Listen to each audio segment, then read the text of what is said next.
আসসালামু আলাইকুম। এনভি সফটওয়্যারের সিরিজ টিউটোরিয়ালে আজকে প্রথম পর্ব। আজকে আমি আপনাদেরকে দেখাবো কিভাবে বেসিক সেটিংগুলো করতে হবে। অর্থাৎ এনভি সফটওয়্যারে লগইন করার পরে প্রথম অবস্থায় আপনাকে এই কাজগুলো করতে হবে।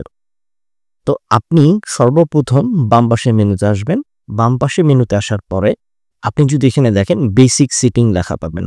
এই বেসিক সেটিং আসার পরে সর্বপ্রথম কাজ হচ্ছে আপনার প্রতিষ্ঠানের নাম, লোগো এই জিনিসগুলো ঠিকঠাক করা।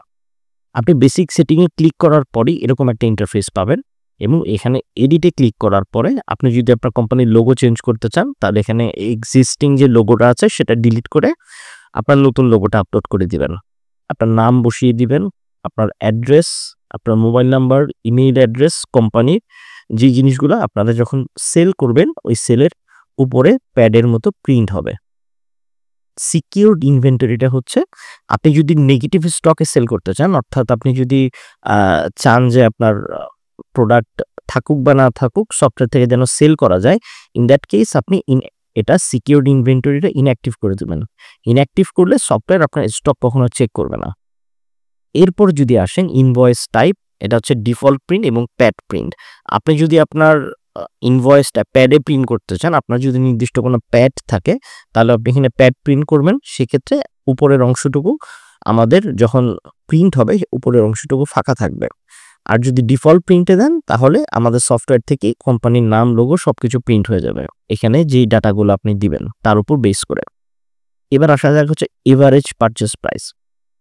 আপনি যখন প্রোডাক্ট সেল করবেন বা সফটওয়্যার হিসাব করবে যে একটা প্রোডাক্টের পারচেস প্রাইস কত হচ্ছে, তো জেনারেলি আপনি সব প্রোডাক্টের পারচেস প্রাইস এভারেজ করতে পারেন, অথবা লাস্ট যেই প্রাইসে আপনি পারচেস করবেন সেটা নিতে পারেন, অথবা আপনি ফার্স্ট ইন ফার্স্ট আউটটা ইউজ করতে পারেন। অর্থাৎ যেই সময় যেই রেটে প্রোডাক্টটা কিনবেন যখন সেল হবে ওই রেটটা ইউজ করবে।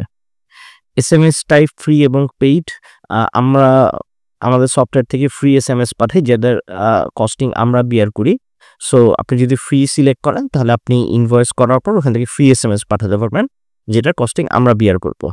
আর শপ স্ট্যাটাস এখানে অলওয়েজ সেট শপ রাখবেন আনটিল আপনাদের যদি কোনো ব্রাঞ্চ শপ না থাকে। এটা করার সাথে সাথে আপনারা যখন update and go back to list করবেন আপনাকে লগ আউট করে ফেলবে। তো আমি এখন এটা করলাম না, আমি আপাতত ক্যান্সেল করে দিচ্ছি। বেসিক সেটিংয়ের পরে আপনার যেটা করতে হবে সেটা হচ্ছে এখানে সাপ্লায়ার আছে।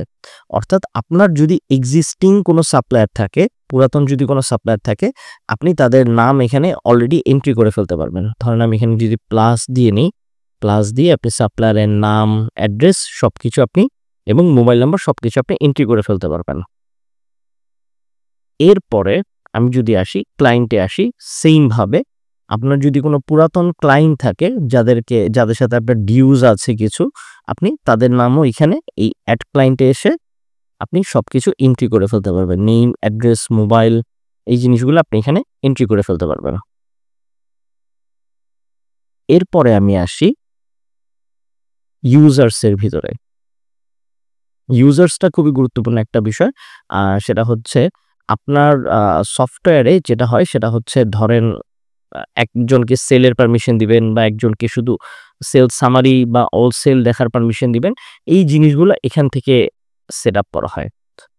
তো আমি পরের পার্টটাতে চলে যাই, সেটা হচ্ছে পেমেন্ট মেথড। অর্থাৎ এটা আপনার খুবই গুরুত্বপূর্ণ একটা পার্ট। পেমেন্ট মেথডটা হচ্ছে আপনার ক্যাশ, বিকাশ, ব্যাংক যেই কটা জিনিস আছে, যে কটা মেথডে আপনি ট্রানজ্যাকশন করেন সেই সব কটা মেথড আপনি প্রথমে এসে এই বেসিক সেটিংয়ে পেমেন্ট মেথড থেকে সিলেক্ট করে ফেলবেন।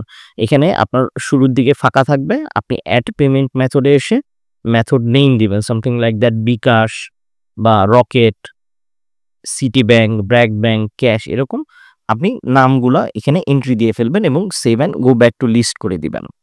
এইভাবে করে আপনি আপনার সফটওয়্যারের প্রাথমিক স্টেজের যে কাজগুলো আছে সবগুলো সেরে ফেলবেন। ধন্যবাদ সবাইকে। আমি পরের টিউটোরিয়ালে আরও বিস্তারিত আরও অনেক ফিচারগুলো আপনাদেরকে দেখাবো। ধন্যবাদ সবাইকে।